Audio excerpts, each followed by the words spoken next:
The coffee shop was quiet that morning. Too quiet. The kind of quiet that makes you hear your own heartbeat, that makes the clink of spoons against ceramic cups sound like church bells.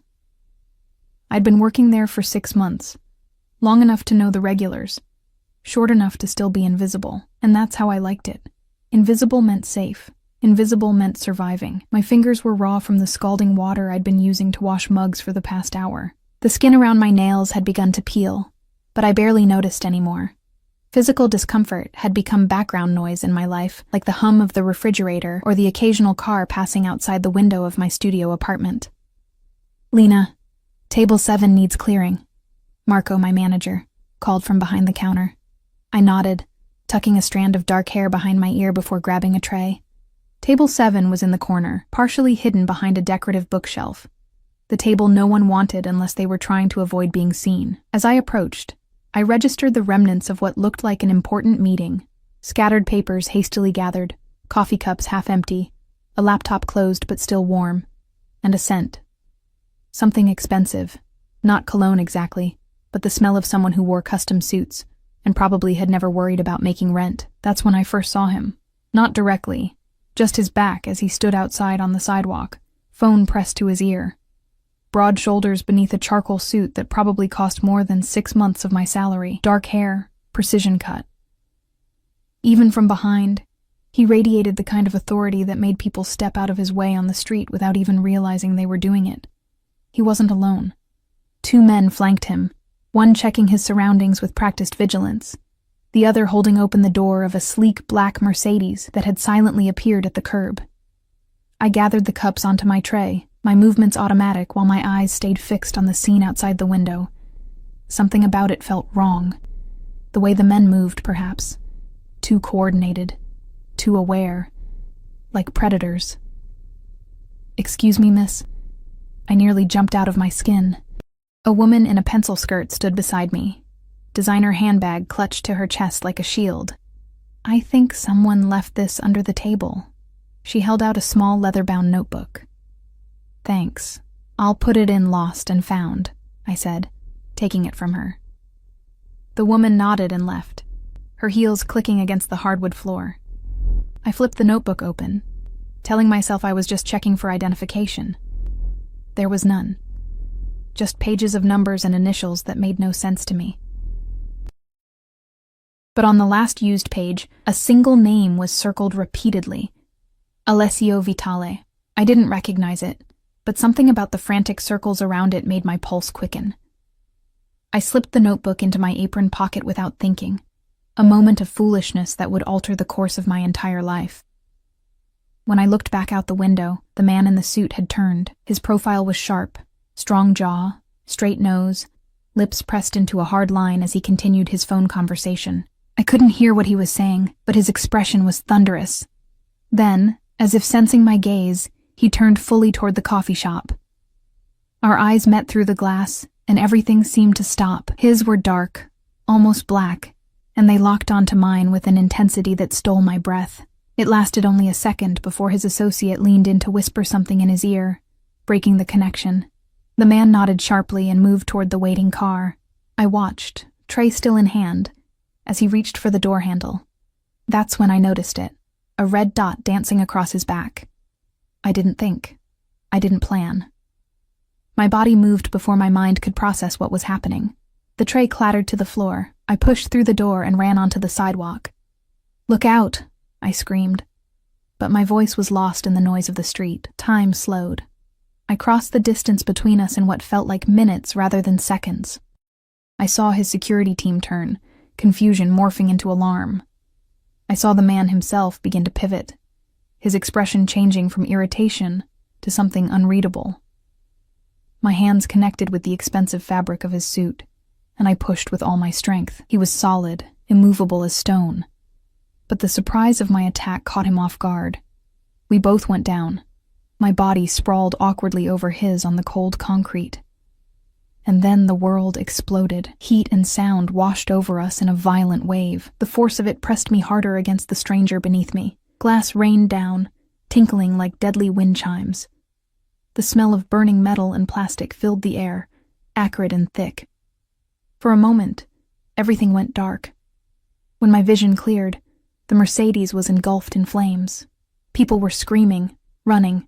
Sirens wailed in the distance. "Get her up." The voice came from somewhere above me, urgent but controlled. Hands gripped my arms, hauling me to my feet with bruising force. My legs wobbled, threatening to give way, but the hands held me upright. "Are you hurt?" A different voice, deeper, accented. It came from the man I had tackled, the man who should have been in that car. I tried to focus on his face, but my vision swam. No, I don't think so." His eyes narrowed, studying me with a calculation that made my skin prickle. "What did you see?" "A red dot," I managed. "On your back." Something flickered in his expression. Surprise, perhaps, or suspicion. Before he could respond, one of his men leaned in close. "Police are coming, sir. We need to move." The man, Alessio Vitale, I was now certain, nodded once. "Bring her," he commanded, and then turned away, already moving toward a second vehicle that had appeared as if by magic. "Wait, what?" I tried to pull away, but the grip on my arms tightened. "I need to stay. I have to talk to the police." The man holding me leaned down, his breath hot against my ear. "That's not an option. You just saved the boss's life. He wants to thank you personally. I have a shift." The absurdity of my protest hit me even as the words left my mouth. There had just been an explosion. Someone had tried to murder this man, and I was worried about my minimum wage job. "Your shift is over," said the guard, propelling me toward a black SUV with tinted windows. I dug my heels in. "I'm not going anywhere with you. I don't even know who you are." The guard stopped, an almost pitying look crossing his face. "You put yourself in his path. You touched him. You know his face. Your choices disappeared the moment you pushed him to the ground." Fear, cold and sharp, sliced through me. "I saved his life," I whispered. "Yes," the guard agreed. "And now your life belongs to him." Before I could process what that meant, I was ushered into the back of the SUV. The door closed with a soft, expensive-sounding thud that somehow felt more final than a slam would have. The interior smelled of leather and something else, that same expensive scent I'd noticed earlier. Alessio Vitale sat across from me, his phone already to his ear, speaking rapid Italian. Despite having been thrown to the ground moments before, he looked immaculate, not a hair out of place, not a wrinkle in his suit. Only a small cut above his eyebrow, beading with blood, gave any indication that something had happened. The SUV pulled smoothly into traffic, leaving behind the chaos and flames. I turned to look out the window, watching as the coffee shop, my safe, predictable life, disappeared from view. Marco would wonder where I'd gone. My landlord would wonder why my rent was late. No one else would notice I was missing. Your name. It wasn't a question, but a demand. I turned back to find Alessio watching me. His phone now tucked away. Up close, he was even more intimidating.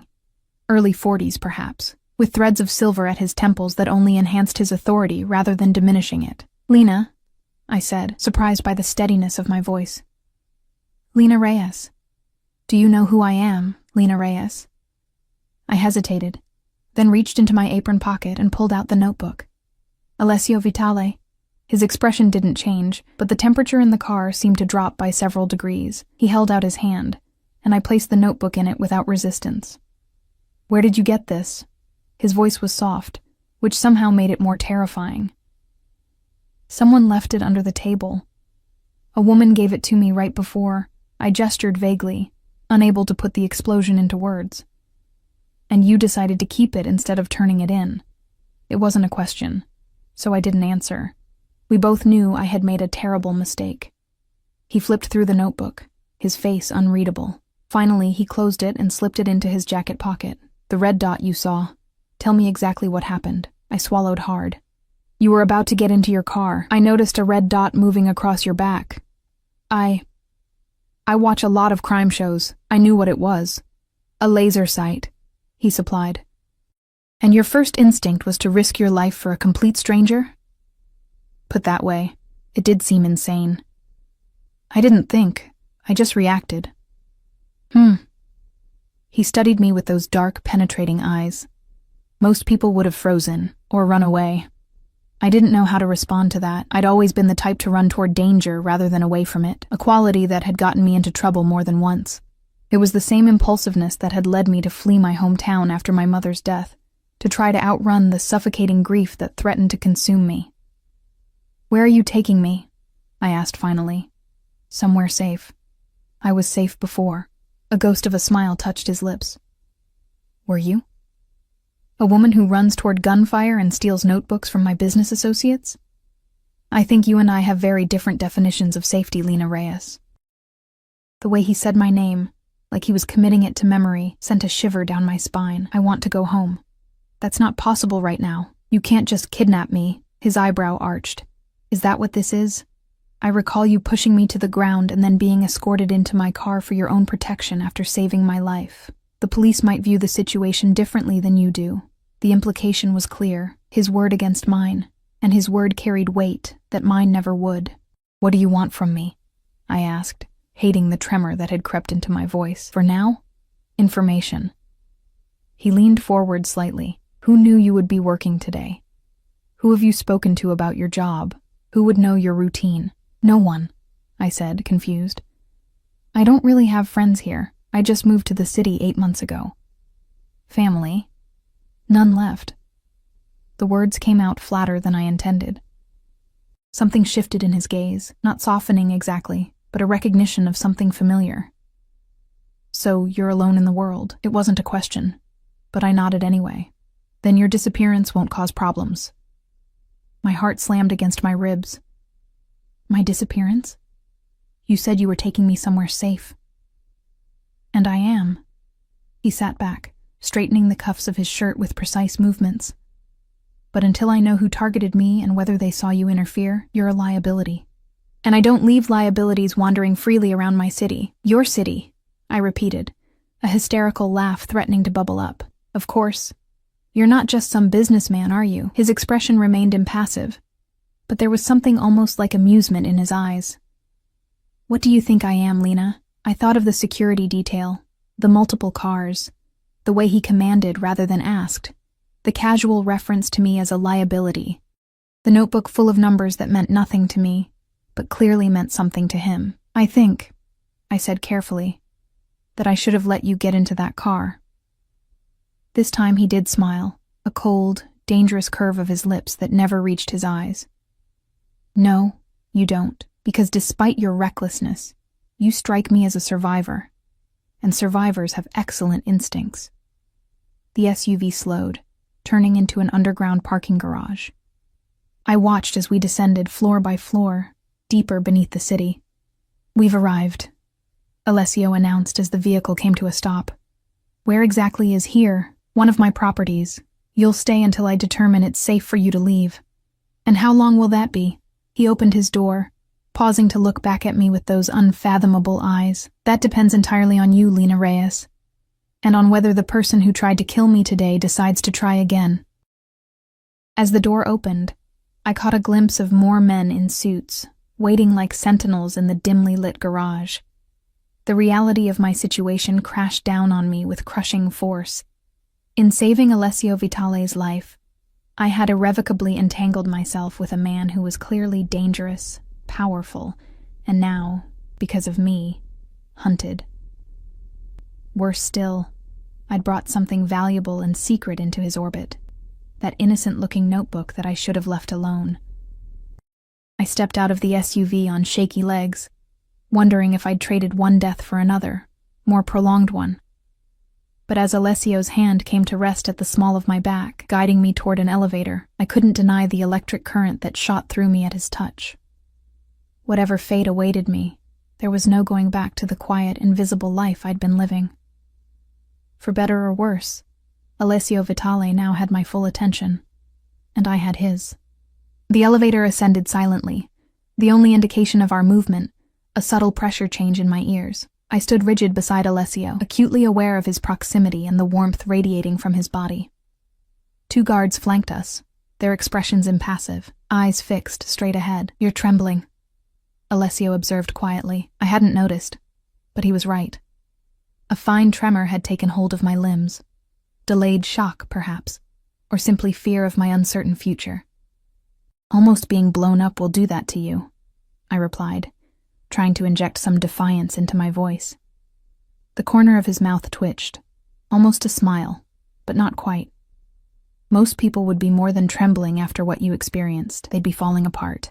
I didn't tell him that falling apart was a luxury I hadn't been able to afford for a long time. Instead, I stared at the elevator doors, counting the seconds until they opened.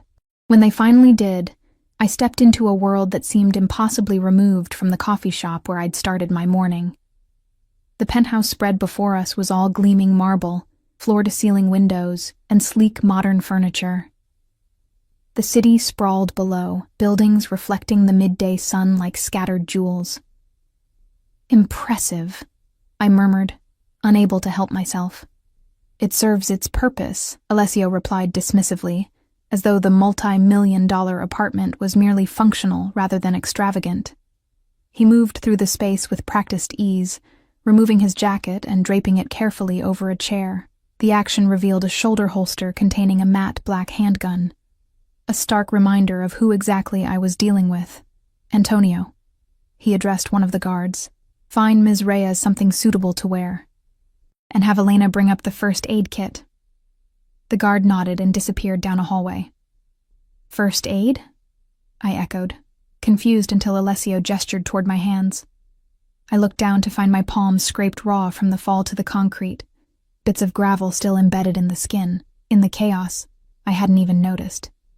Sit, he commanded, pointing to one of the pristine white sofas. I hesitated, suddenly conscious of my coffee-stained uniform and the blood on my hands. I'll ruin your furniture. This time the smile reached his eyes, a flash of genuine amusement. I assure you I can afford another sofa if necessary. Reluctantly, I perched on the edge of the cushion. Alessio disappeared momentarily, returning with a crystal tumbler half filled with amber liquid. Drink this, he said, pressing it into my hand. It will help with the shock. The whiskey burned a trail down my throat, warming me from the inside out. I took another sip, then set the glass on the coffee table. Thank you, I said automatically, then immediately felt foolish for thanking my captor for alcohol. A woman appeared, Elena, presumably, carrying a silver case. She set it on the table and opened it to reveal an array of medical supplies that looked more professional than what I'd expect in a typical home first aid kit. I'll take care of it, Alessio said, dismissing her with a nod. When we were alone again, he sat beside me and took one of my hands in his. His touch was surprisingly gentle as he examined the damage. This might sting, he warned, before cleaning the wounds with an antiseptic wipe. I bit my lip to keep from wincing. Do you often tend to your prisoner's injuries personally? He looked up, his dark eyes meeting mine. Is that what you are?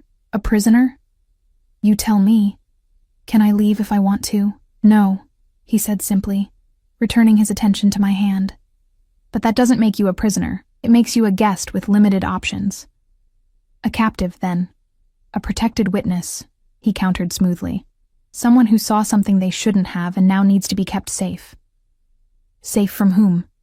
The person who tried to kill you? Or you yourself? His hand stilled. Do you think I would harm someone who saved my life? I studied his face, the sharp angles, the controlled expression that revealed nothing of his thoughts. I think you're the kind of man who does whatever is necessary to protect his interests. And right now, I don't know if I'm an asset or a liability in your calculation. Something flashed in his eyes. Surprise, perhaps, or respect. Perceptive, he murmured, resuming his ministrations. But incomplete. I am indeed a man who protects his interests. And you, Lena Reyes, became one of my interests the moment you pushed me out of the path of a bullet. Because I saved you?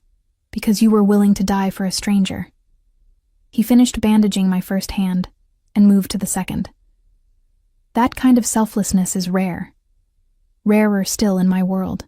Your world, I repeated. And what world is that exactly? Are you going to tell me? Or do I have to keep pretending I don't know what's happening here? Alessio was silent for a long moment, his focus seemingly on the task of removing tiny bits of gravel from my palm with a pair of tweezers. When he finally spoke, his voice was measured, deliberate. My family has controlled certain aspects of this city's economy for 3 generations. We provide services, ensure stability, and protect those under our care. You're a crime family, I said bluntly. A mafia boss. His lips curved into that not-quite smile again. So American, with your Hollywood terminology, but yes, if it helps you to think of it that way. Fear and something else, something I was reluctant to name, twisted in my stomach.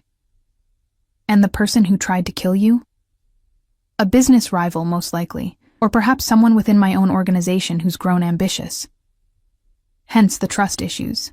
Hence the caution, he corrected, applying antiseptic to my second hand.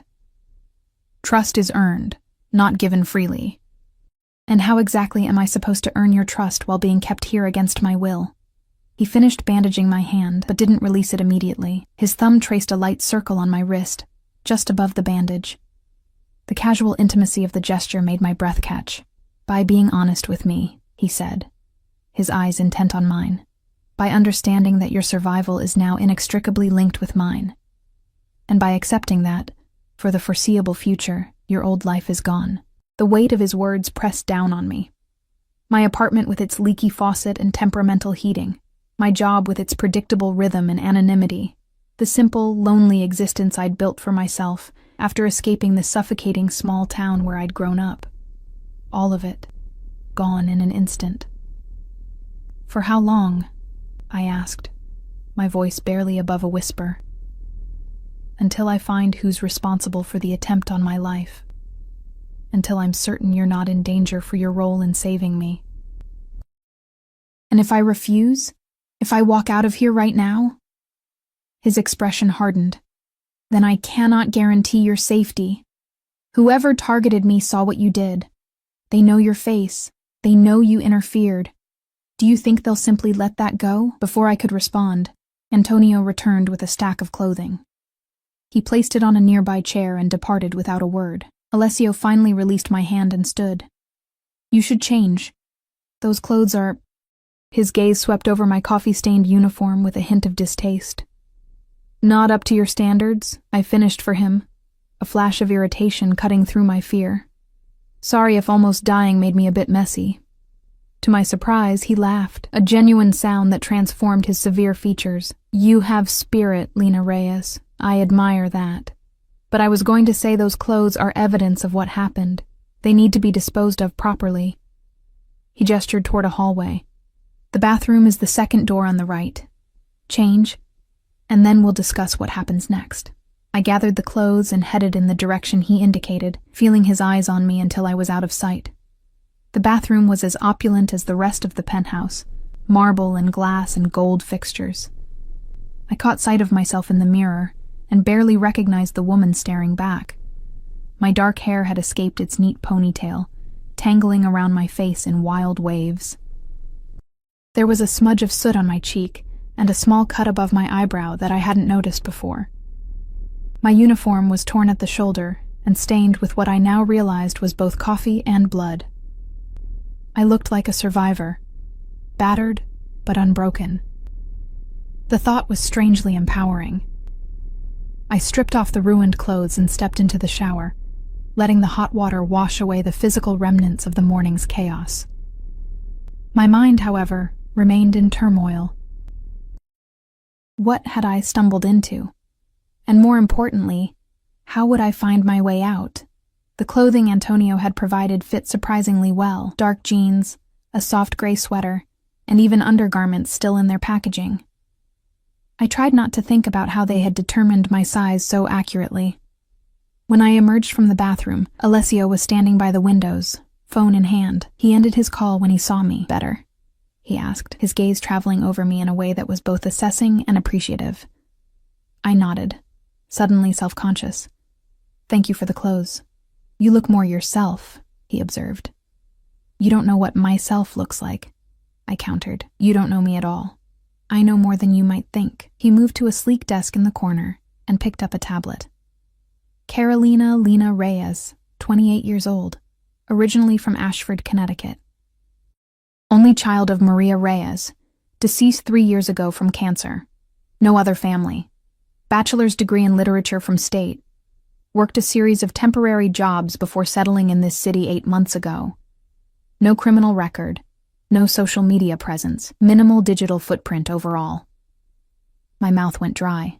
You had me investigated? In the time it took me to shower, I make it a point to know who is in my home. He set the tablet down. You're something of a ghost, Lena. A woman deliberately trying not to be found.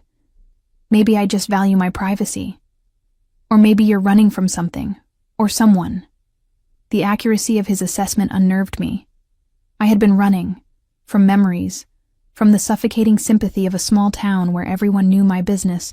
From the emptiness of a life without my mother in it. Not everyone who values solitude is hiding, I said, trying to sound more confident than I felt.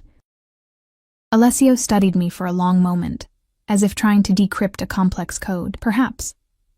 But you strike me as someone with shadows in her past. I recognized the type. I didn't respond. What could I say? That he was right? That I'd spent the past 3 years trying to outrun grief that followed me like a faithful shadow?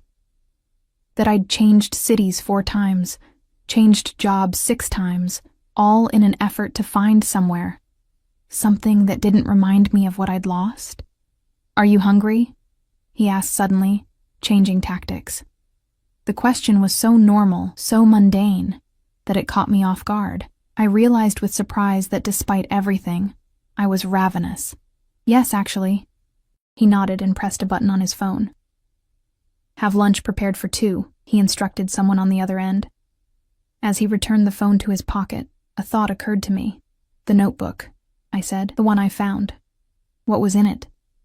His expression closed off immediately. Nothing that concerns you. It concerns me if it's the reason someone tried to kill you, if it's the reason I'm now trapped here. You're here because you chose to intervene in matters you don't understand. Then help me understand them. Alessio regarded me with measured consideration, as if weighing the risks of sharing information against the potential benefits of my cooperation. The notebook contains financial records, he finally said. Accounts, investments, transfers, information that could be problematic in the wrong hands, like the police, a cold smile, among others. And someone wanted it badly enough to try to kill you for it? The notebook is merely a symptom of a larger problem. He moved to the bar and poured himself a drink. Someone in my organization has been skimming profits, laundering money through unauthorized channels. The notebook provides proof and names. The casual way he discussed criminal activity made my head spin. This was a world completely foreign to me, operating by its own set of rules and consequences. So it was an inside job, I said, putting the pieces together. Someone close to you. He inclined his head slightly. It appears so. And now that person knows I saved you. They know I exist. Yes.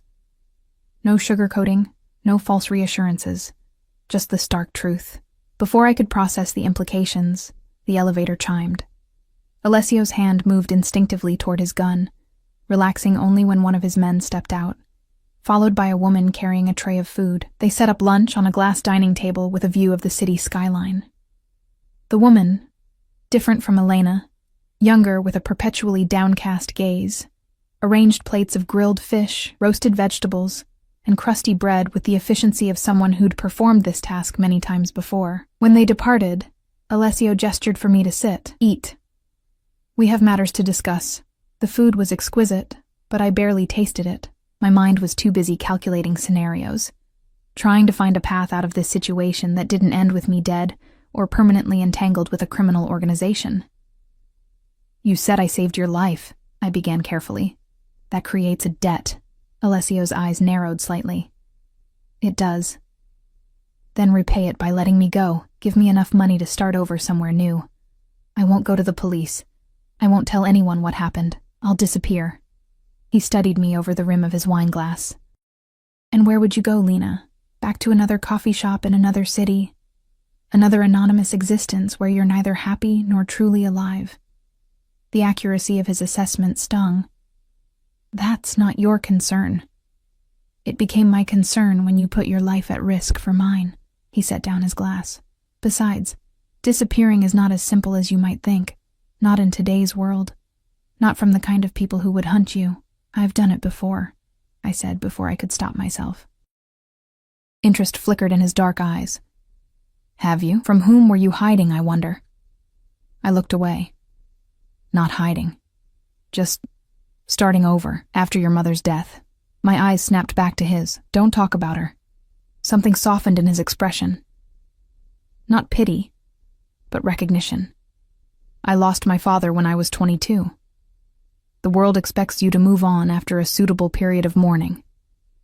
They don't understand that grief becomes a part of you, that you carry it forever. The unexpected vulnerability caught me off guard. I searched his face for signs of manipulation, but found only sincerity. How did he die? I asked quietly, much like someone tried to arrange for me today. A car bomb. His voice remained steady, but I saw the tension in his jaw. I was supposed to be with him. A last-minute change of plans kept me at the office. I'm sorry, I said, and meant it. It was a long time ago. He reached for his wine again, but it taught me a valuable lesson about loyalty and betrayal, about keeping your friends close and your enemies closer. Is that what I am now? A friend or an enemy? That depends entirely on you. His gaze held mine, intense and uncompromising. But I'm inclined to consider someone who risked their life for mine as at least a potential ally. And if I don't want to be your ally, if I just want my old life back? Your old life is gone, Lena. The moment you interfered, you entered my world. The question now is not whether you can leave, but how you will navigate within it. The finality in his tone sent a chill through me. So I am a prisoner. You are under my protection, he corrected. A distinction you'll come to appreciate once you understand the alternatives. Before I could argue further, his phone rang. He glanced at the screen, his expression hardening. Excuse me, he said, standing. I need to take this. He moved to the far side of the room, speaking rapidly in Italian. Though I couldn't understand the words, the tension in his voice was unmistakable. I took the opportunity to approach the floor-to-ceiling windows, gazing out at the city below. From this height, everything looked ordered, peaceful. Cars moved along the streets like toys, people reduced to mere specks. It was hard to believe that somewhere down there, the remains of a destroyed Mercedes were still smoking, that someone had tried to commit murder in broad daylight, that my life, as I knew it, had ended. Alessio's reflection appeared beside mine in the glass. Beautiful view, isn't it? This city has been my family's for generations. People aren't property, I said. Cities don't belong to anyone. A ghost of a smile touched his lips. A philosophical perspective, but not a practical one. Everything belongs to someone, Lena. The question is simply, who has the power to claim it? I turned to face him. And what are you claiming now? Me? Something dangerous flashed in his eyes. I don't claim people. I protect what's mine. I'm not yours. No? He stepped closer, his presence overwhelming in its intensity. You saved my life. In some cultures, that creates a bond more binding than blood. My heart hammered against my ribs. But I held my ground. In my culture, it would earn me a thank you, and maybe a gift basket, not imprisonment. To my surprise, he laughed, a genuine sound that transformed his severe features. You are remarkable, Lena Reyes. Most people would be too terrified to speak to me this way. Maybe I haven't fully processed the danger yet. Or maybe you've faced worse fears than me. His expression grew serious again. That call was from my security team. They've identified the shooter. My breath caught. Who? Someone connected to the Barisi family, old rivals of mine. He watched my reaction carefully.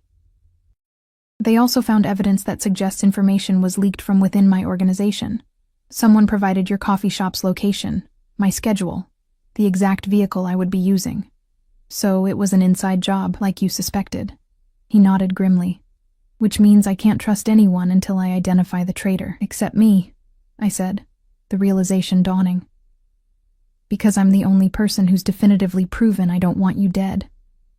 The corner of his mouth twitched, precisely. The irony wasn't lost on me. My impulsive act of heroism had made me the one person this dangerous man could trust in a sea of potential betrayers. What happens now? I asked. Now we wait. My men are tracking down leads. In the meantime, you stay here where it's safe. For how long? As long as necessary. The vague timeline sent a wave of panic through me. I can't just disappear. I have rent due next week. A job. Both easily handled. He waved a dismissive hand. Your apartment has been paid for the next 3 months. Your employer has been informed you had a family emergency and won't be returning. I stared at him, incredulous. You did all that without asking me? Would you have preferred I left loose ends that could lead back to you? To us? His gaze intensified. The people who want me dead wouldn't hesitate to use you to get to me. They need to believe you've vanished. The reality of my situation crashed down on me with renewed force. This wasn't a temporary inconvenience. This was my life now, at least until Alessio found who had betrayed him and neutralized the threat. I turned back to the window, fighting the urge to scream or cry or both. I need some air. To my surprise, he nodded. The terrace is through those doors. It's secure. 27 floors up with access only through this penthouse. You'll be safe there. I moved toward the glass doors he indicated, desperate for space to think, to breathe. As I reached for the handle, his hand closed gently around my wrist. Lena. His voice was softer now, almost gentle. I know this is difficult, but I promise you, I will keep you safe. Our eyes met, and something unspoken passed between us. An understanding, perhaps, or a recognition of our shared circumstances. Both of us caught in a dangerous game, both at risk, both depending on the other in ways neither had anticipated. I don't want your protection, I said quietly. I want my freedom. In this situation, they're one and the same. He released my wrist. Without one, you cannot have the other. The terrace was spacious, wrapping around 2 sides of the penthouse. The early afternoon sun warmed the elegant outdoor furniture and potted citrus trees. In another context, it would have been paradise. I leaned against the railing, letting the breeze cool my flushed cheeks. Far below, the city continued its rhythmic pulse, oblivious to my personal catastrophe.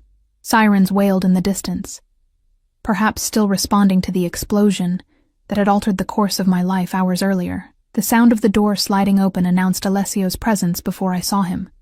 He joined me at the railing, his shoulder nearly touching mine as we gazed out at the skyline together. My father used to say that from up here. You can see the patterns, he said quietly. The flow of the city, the movement of power, things invisible from the ground become clear. And what patterns do you see now? I asked, glancing at his profile. His jaw tightened. Betrayal. Ambition. The familiar dance of those who think they can take what isn't theirs. Including me? He turned to face me fully then, his expression unreadable. You are something else entirely, Lena. An anomaly, a variable I didn't account for. Is that good or bad? I haven't decided yet. His honesty was strangely refreshing. But I'm inclined to believe that someone who would risk their life for a stranger isn't my enemy. Not your enemy, I conceded. But not your possession either. Something flashed in his eyes, approval, perhaps, or respect. Fair enough. Then let's establish some parameters for our arrangement.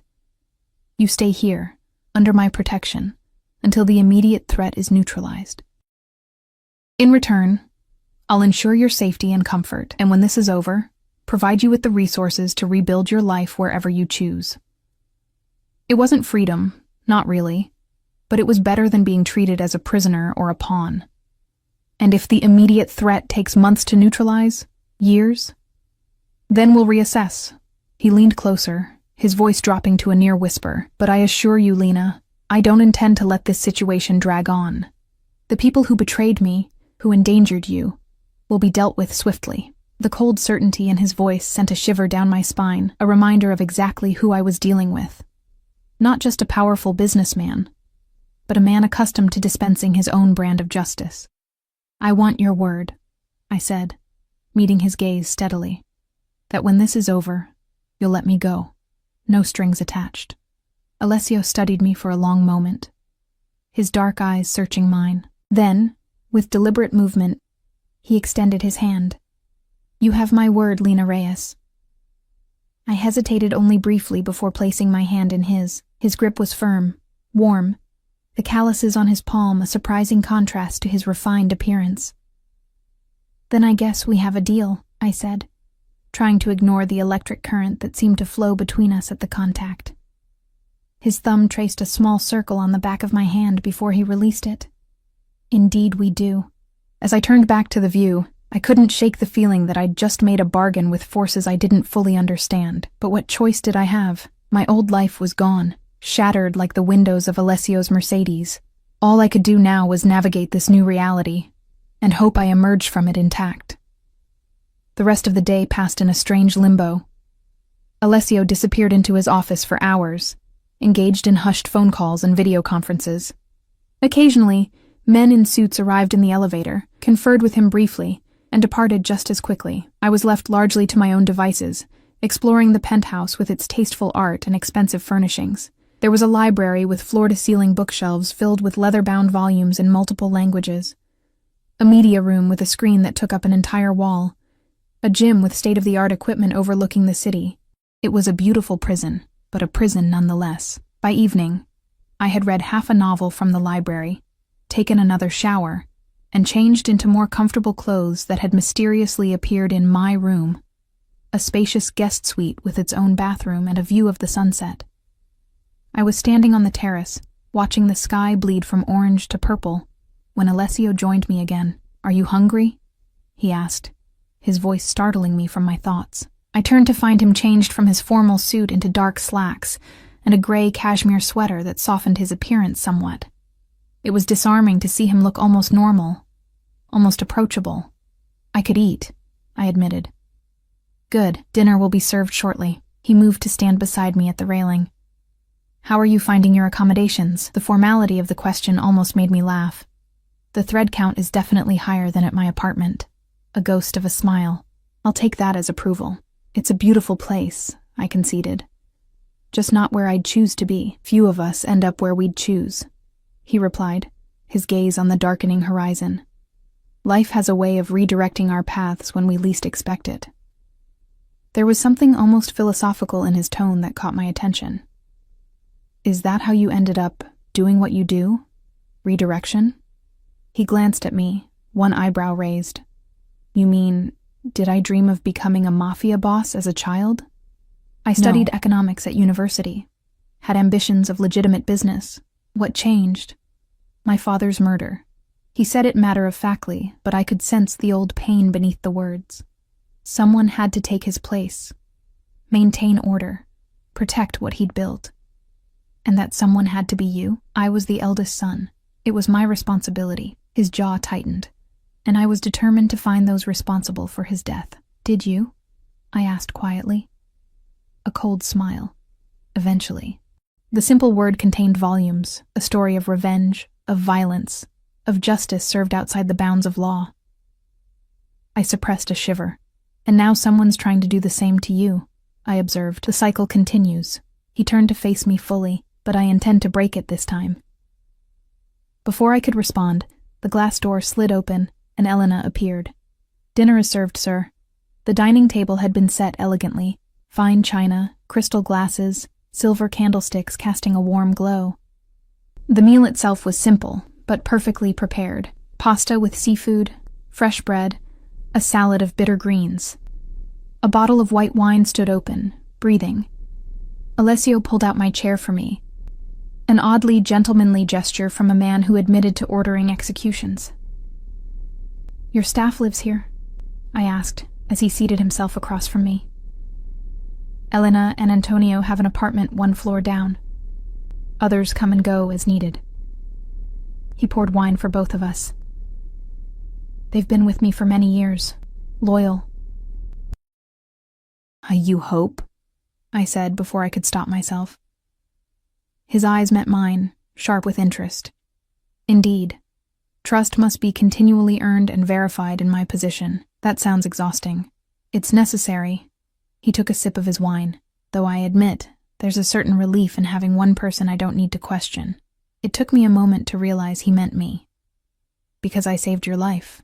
Because you had no reason to save my life except basic human decency." He studied me over the rim of his glass. A rare commodity in my experience. We ate in silence for a few minutes.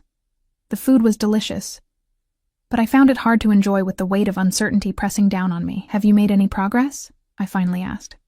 Finding who betrayed you? Alessio's expression darkened slightly. We've narrowed the possibilities. The information in that notebook was known to only 5 people besides myself. 3 have alibis for when it disappeared. That leaves 2. And the shooter? The Barisi family you mentioned? Hired help. A professional. His hand tightened around his fork. The real question is who hired him, and how they knew my schedule. Someone close to you, I concluded. Someone who knew you'd be at the coffee shop. He nodded grimly. Someone who knows my habits, my movements. Someone I trusted. The betrayal in his voice was palpable, and despite everything, I felt a surge of empathy. To have your trust violated so completely, to know that someone close to you wanted you dead. It was a terrible kind of loneliness. What will you do when you find them? I asked, though I suspected I already knew the answer. His eyes met mine, cold and certain. What is necessary? I swallowed hard. You'll kill them. I'll ensure they can never threaten me or mine again. He set down his cutlery with deliberate precision. Does that disturb you? Shouldn't it? You're talking about murder. I'm talking about justice, about survival. He leaned forward slightly. In your world, Lena, there are police and courts and laws to protect you. In mine, I am the law. My family's survival depends on swift, decisive action against those who would destroy us. That doesn't make it right. Perhaps not by conventional morality. But tell me, his voice softened, became almost intimate. If you had the person who tried to kill me, who put you in danger, sitting here now, would you truly want them to walk away unpunished? The question unsettled me, because I wasn't entirely sure of my answer. The person who had targeted Alessio had also irrevocably changed my life, had put me in the crosshairs of a danger I never asked for. I wouldn't want them dead, I said finally, but I wouldn't want them free either. He nodded, as if my answer satisfied him. Then we agree on the principle, if not the method. The conversation shifted then, to lighter topics. Alessio asked about my studies, my interest in literature. I found myself explaining my love of Russian novels, of stories about people facing impossible moral choices. He was surprisingly knowledgeable, debating plot points of books I'd studied in college with the ease of someone who'd read them multiple times. It was disconcerting, this glimpse of the man beneath the power and violence, the educated, thoughtful person who might have had a very different life if not for the redirection he'd spoken of earlier. After dinner, we moved to the living area where Elena had set up coffee and small glasses of amber liqueur. Nocino, Alessio explained, seeing my questioning look. Walnut liqueur, my grandmother's recipe. I took a small sip, letting the complex flavors of nuts, spices, and caramelized sugar bloom on my tongue. It's delicious. One of the few traditions I maintain from my childhood. There was a softness to his expression now. The fortress of his guard lowered slightly by good food and conversation. What was it like? I asked. Growing up in this world? He considered the question, swirling the liquid in his glass. Privileged in many ways. We never wanted for anything material. But there were other costs. Constant vigilance, limited friendships, the knowledge from an early age that our family was different, set apart. Lonely, I suggested. His eyes met mine, a flash of recognition in their dark depths. Yes, though I didn't recognize it as loneliness until much later. It was simply our normal. I thought of my own childhood, a single mother working multiple jobs, a small apartment above a laundromat, secondhand clothes and discount groceries. Different circumstances entirely, yet I recognized the isolation he described. After my father died, he continued, the loneliness took a different form, the isolation of leadership, of being the one who makes the difficult decisions, who bears the consequences. Is that why you never married? The question slipped out before I could consider its appropriateness. Rather than being offended, he seemed amused. Observant of you to notice the absence of a wife. But no, that was a choice. In my position, attachments are vulnerabilities. Potential leverage for enemies. That sounds like a convenient excuse for avoiding commitment. He laughed, the sound rich and unexpectedly warm. Perhaps it is. Or perhaps I simply never met someone worth the risk. His eyes held mine for a beat too long, and I felt heat rise to my cheeks. I looked away first, taking another sip of the nocino to hide my discomfort. "And you?" he asked. "No significant attachments in your life?" "No," I said simply. "Not for a long time." By choice or circumstance, I considered the question, surprising myself with my honesty. After my mom died, I just couldn't handle the thought of losing anyone else. It was easier to keep people at a distance. "Ah." There was no pity in his voice, just understanding. The preemptive strike against grief. "I'm familiar with the strategy." "Does it work for you?" I asked. "About as well as it seems to work for you." A wry smile, which is to say, it ensures survival, but not much else. The conversation was veering into territory that felt too intimate, too revealing. I set down my empty glass and stood. "I think I need some sleep," I said. "It's been a long day." Alessio rose as well, impeccable manners even in this strange circumstance. "Of course. We both should rest. Tomorrow may bring developments." As I turned to go, he spoke again. "Lena." His voice was softer now, almost gentle. "I know this situation is far from ideal, but I want you to know that you are genuinely safe here. No one will harm you under my protection." I looked back at him, this dangerous, complex man who held my future in his hands. "It's not just physical safety people need, Alessio. We need freedom too." Something flashed in his eyes. Respect, perhaps. "Freedom is relative. We all have our cages, visible or invisible. Some cages have keys," I replied. "Indeed they do." He inclined his head slightly. "And when the time is right, I will give you yours. You have my word." I nodded, not entirely convinced but too tired to argue further. "Good night, then." "Sleep well, Lena." In my room, I changed into the silk pajamas that had been provided, and slid between sheets that probably cost more than a month's rent at my apartment. Despite the luxury surrounding me, sleep was elusive. My mind kept replaying the day's events. The explosion, the fear, the strange dinner conversation with a man who spoke of murder and Russian literature with equal eloquence. I must have drifted off eventually, because a sound woke me. A soft thud followed by voices, too distant to make out words but urgent in tone. The digital clock on the nightstand read 3:17 a.m. Slipping out of bed, I moved to the door and opened it just enough to peer into the darkened hallway. Light spilled from the living area.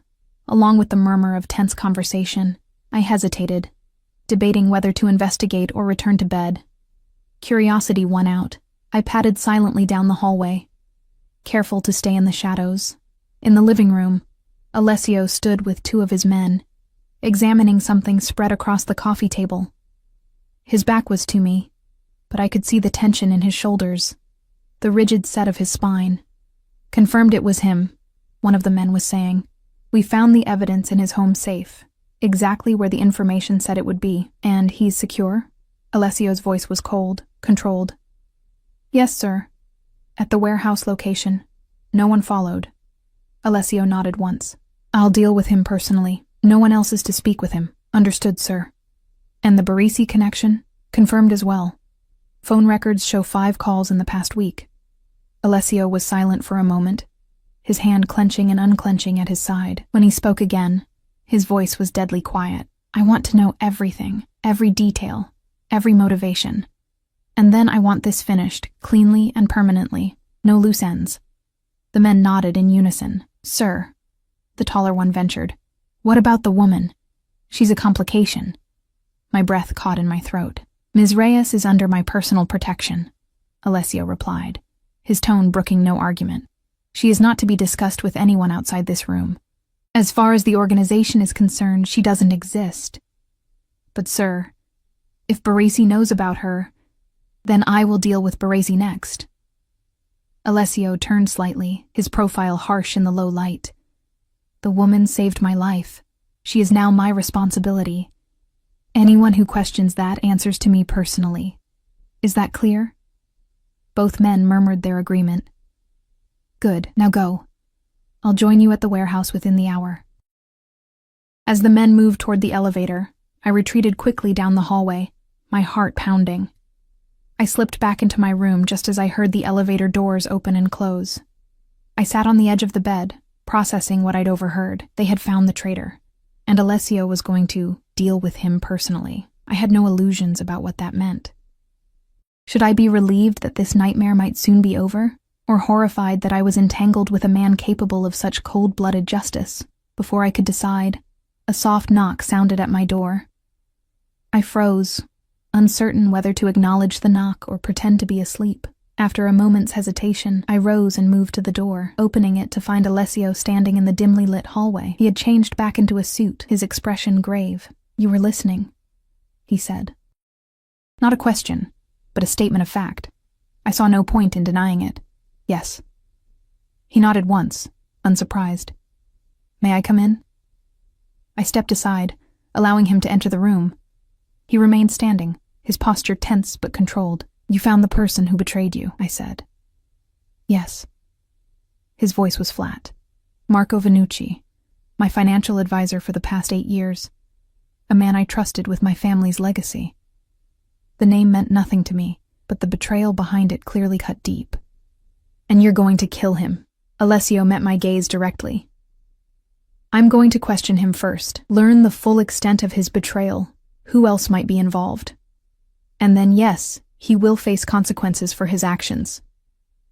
"Consequences," I repeated, the euphemism hanging between us. "You mean execution. I mean justice," he corrected. "The man arranged to have me killed. He endangered countless innocent lives, including yours. In any system of law, such actions would merit the most severe punishment." "But you're not any system of law," I countered. "You're one man deciding another man's fate." Something hardened in his expression. "That's the world I live in, Lena. The world you glimpsed when you pushed me out of the path of a bullet." We stood in silence for a moment, the gulf between our moral universes seemingly unbridgeable. And yet, despite everything, I found I could understand his position, even if I couldn't fully accept it. "Will it end there?" I asked quietly. "With this Marco person? No. The Baresi family provided resources, protection. They too must understand the consequences of moving against me." His jaw tightened. "But after that, yes, this particular threat should be neutralized. And then I can go." His eyes softened slightly. "That was our agreement. Once the danger has passed, you'll be free to leave, with resources to rebuild your life wherever you choose." I searched his face, looking for deception and finding none. "You're really going to let me walk away?" "I gave you my word." A pause. Though I admit, the prospect is less appealing than I initially thought it would be. The implication in his words, the hint of reluctance in his voice, sent an unexpected flutter through my chest. I pushed the feeling aside. "When will you be back?" I asked, changing the subject. "By morning, most likely. Antonio and Elena will remain in the building. You'll be safe here." I nodded, wrapping my arms around myself. "I guess I'll see you tomorrow, then." Alessio hesitated, seeming on the verge of saying something more. Instead, he reached out slowly, as if giving me time to pull away, and brushed a strand of hair from my face. "Try to rest," he said softly. "This will all be over soon." After he left, I returned to bed but found sleep impossible.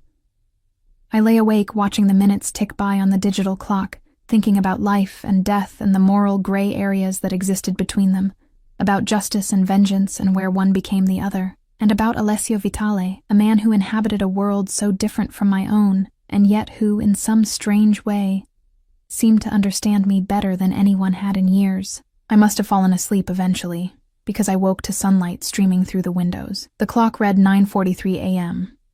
I showered and dressed in more of the clothes that had been provided for me, jeans and a simple blouse that somehow fit perfectly. When I emerged from my room, the penthouse was quiet. In the kitchen, I found a note propped against a coffee pot, still keeping its contents warm. "Matters took longer than anticipated. Help yourself to breakfast. Will return by noon. AV." I poured myself coffee and found pastries in a covered dish on the counter. As I ate, I wandered to the windows, gazing out at the city bathed in morning light. Somewhere out there, a man had probably spent his last night alive. Somewhere out there, Alessio had dispensed his version of justice. And soon, I would be free to return to that world below, albeit with a very different perspective than I'd had before. I was still standing at the window when the elevator chimed. I turned, expecting to see Alessio, but instead 3 men I didn't recognize stepped into the penthouse. They wore suits similar to Alessio's security team, but something about their movements set off alarm bells in my mind. "Ms. Reyes?" the lead man asked, his accent thick. I took a step back. "Who are you? Where's Alessio?" "Mr. Vitale sent us to move you to a more secure location." He reached inside his jacket. Instinct took over. I grabbed the heavy glass coffee pot and hurled it at him, then bolted for the terrace doors. Behind me, I heard shouts and the unmistakable sound of a gun being drawn from a holster. I burst onto the terrace, frantically looking for an escape route. 27 floors up, there was nowhere to go. I pressed myself against the wall beside the door, hoping to ambush whoever came through. The first man appeared in the doorway, gun raised. I swung a potted plant at his head with all my strength. It connected with a satisfying crack, and he staggered. I shoved past him, back into the penthouse, only to find the other 2 men waiting. "Don't make this difficult," one said, training his weapon on me. "Alessio will kill you for this," I warned, backing away. The man smiled coldly. "Vitale won't be killing anyone, not after what happened at the warehouse." Fear clutched at my heart. "What do you mean? What happened?" "Let's just say the hunter became the hunted." He gestured with his gun. "Now come with us quietly, or this gets messy." My mind raced. If something had happened to Alessio, these men could be from the Barisi family, which meant my chances of surviving once I left this penthouse were virtually 0. "Okay," I said, raising my hands in surrender. "Just don't hurt me, please." The men relaxed slightly, one lowering his gun. That was their mistake. I grabbed a heavy crystal decanter from the bar beside me and hurled it at the light fixtures above them. Glass shattered, raining down. In the momentary distraction, I darted for Alessio's office, slamming and locking the door behind me. My hands shook as I searched desperately for a weapon, a phone, anything. The desk drawers were locked. I tried the computer, but it required a password. Outside, the men were shouting, one of them beginning to ram against the door. It wouldn't hold for long. My gaze fell on a framed photograph. Alessio, standing beside an older woman, both dressed in black. His mother, perhaps. I grabbed it and smashed it against the desk, using a shard of glass to pry open the bottom drawer. Inside was a handgun. I had never fired a gun in my life, but I'd watched enough crime shows to understand the basics. I checked that it was loaded, flipped off the safety, and aimed it at the door just as it splintered open. "Stop right there," I shouted, trying to keep my hands steady. "I know how to use this." The men froze, eyeing the weapon. The lead intruder held up his hands placatingly. "Easy now. This is a misunderstanding." "Is it? Because it sounds like you've done something to Alessio, and now you're here to clean up loose ends, meaning me." A tense smile. "Ms. Reyes, you're jumping to conclusions. Mr. Vitale is fine. We're simply following orders to move you to—" The sound of the elevator interrupted him. All of us turned toward the living room as footsteps approached. Multiple sets, moving quickly. "Lena."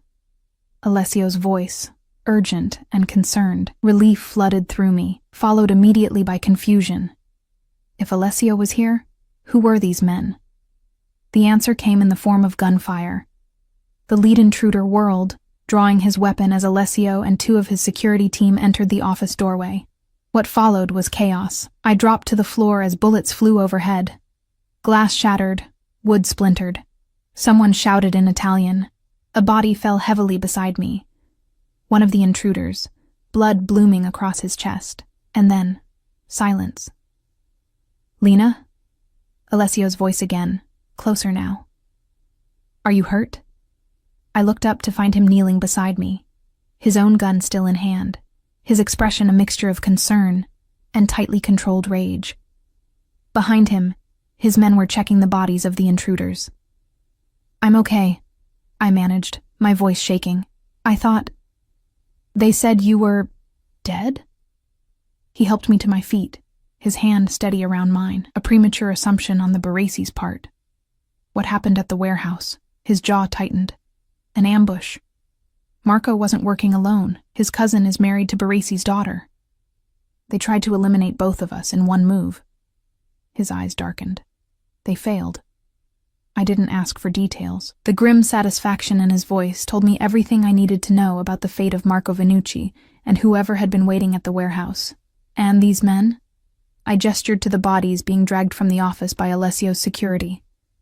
Baresi's. A desperate final play. He holstered his gun and touched my face gently. I'm sorry you were put in danger. I shouldn't have left you. The tenderness in his touch was at odds with the violence he had just enacted, the lives he had taken. Yet in that moment, the contradiction didn't disturb me as much as it should have. I found your gun, I said, somewhat inanely. A smile touched his lips. I saw. You were holding it correctly. Impressive for someone who's never fired one. I watch a lot of TV, he laughed. A genuine sound that seemed to release some of the tension from both of us. Then his expression grew serious again. It's over now, truly. The Baresi threat has been neutralized. Marco and his conspirators are gone. You're safe. The implications of his words sank in. So I can leave. Something flickered in his eyes. Regret, perhaps, or resignation. That was our agreement. Once the danger passed, you would be free to go, with resources to start over. I should have felt relieved. This was what I had wanted from the beginning. My freedom, my life back. Yet, as I stood there in Alessio's office, the adrenaline of the attack still coursing through my veins, I realized that the prospect of leaving felt hollow. The woman who had pushed a stranger to the ground seconds before a car exploded no longer existed. That impulsive, lonely coffee shop worker had been replaced by someone else. Someone who had glimpsed a different world, who had faced death and survived, who had connected with a man as complex and contradictory as Alessio Vitale. And if I don't want to leave, the words surprised me as much as they seemed to surprise him. His eyes widened slightly. Lena, you don't know what you're saying. My world is dangerous, violent. It's no place for someone like you. Someone like me? I challenged. You mean someone who risks her life for others? Someone who fights when cornered? Someone who understands loneliness and loss? He stepped closer, his gaze intense. You deserve better than this life. Maybe I deserve the right to choose my own life, I countered. Maybe I'm tired of being invisible, of hiding from connections because I'm afraid of loss. Maybe I want something real, even if it's complicated. Alessio searched my face, looking for uncertainty or fear, and finding none. Slowly, he raised a hand to cup my cheek. What are you proposing exactly? He asked, his voice low. I don't know, I admitted. Not exactly. Just not goodbye, not yet. A small smile curved his lips. Not yet, he agreed. His hand slid to the nape of my neck, drawing me closer. I went willingly, my own hands finding the solid warmth of his chest. When our lips met, it felt both inevitable and surprising, a culmination and a beginning. The kiss deepened, his arms encircling me completely, mine winding around his neck. In that moment, all the contradictions seemed to make sense. The violence and the tenderness, the danger and the protection, the freedom and the choice. When we finally broke apart, both slightly breathless, Alessio rested his forehead against mine. You understand, he said softly, that this won't be simple. That being with me comes with complications, with risk. I pushed a Mafia boss to the ground seconds before a car exploded. I reminded him, a smile tugging at my lips. I think I've proven I can handle complications. He laughed, the sound warming me from the inside out. Indeed you have. His expression grew serious again. I can't promise you a normal life, Lena, but I can promise to protect you, to value you, to never take for granted what you've given me. And what's that? A second chance, he said simply. At life, at connection, at something I thought wasn't possible for someone like me. Outside the shattered windows of the penthouse, the city continued its eternal rhythm. Somewhere below, people were going about their ordinary lives, unaware of the violence and passion that had unfolded 27 floors above them. I had been one of those people just days ago. Invisible, alone, existing, rather than living. Now I stood in the arms of a dangerous, complex man who had shown me both the darkest and most compelling aspects of human nature. A man who had seen me, truly seen me, perhaps for the first time in years. So, Alessio murmured against my hair, what happens now? I leaned back to meet his gaze, finding in it a reflection of my own certainty. Now we write our own story. His smile, warm and genuine and just for me, was answer enough. In that moment, I knew that the car explosion hadn't just saved his life. In its own way, it had saved mine too. By shoving Alessio Vitale to the ground that day, I had fallen into a new existence. One filled with danger, yes, but also with passion, purpose, and the kind of connection I had been running from for too long. It wasn't the life I had planned. It wasn't safe or predictable or ordinary. It was better.